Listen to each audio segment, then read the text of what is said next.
thought about it later, and I thought about how many times I've seen people kind of make themselves a martyr and seem to be really proud of that, and talk about how they were the only one that stayed. They were the only one that took care of their parents. Other people didn't care. And I've certainly have had countless elderly people either say to me directly or heard about their stories and how they would really complain and be upset about, younger people in the family just not caring about them anymore and abandoning them. And from my own personal experience directly and then indirectly, like growing up in the church and other things and seeing so many family systems, I don't tend to sympathize with that elderly person who was seemingly abandoned.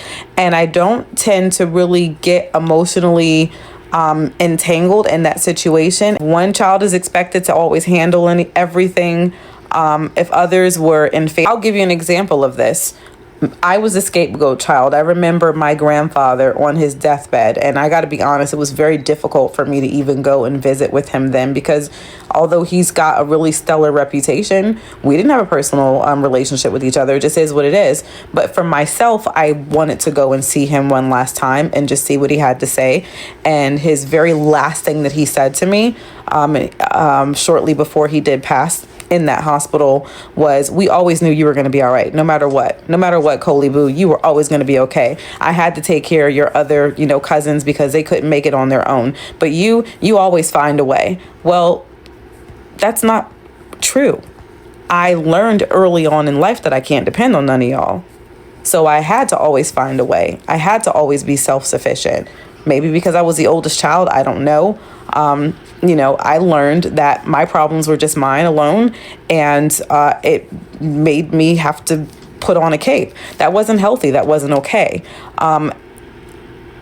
If you have a history of being treated a certain way that was different than your cousins, different than your siblings, seeing them get more support and everything else, and you were struggling, after a while, that sets a precedent for that relationship.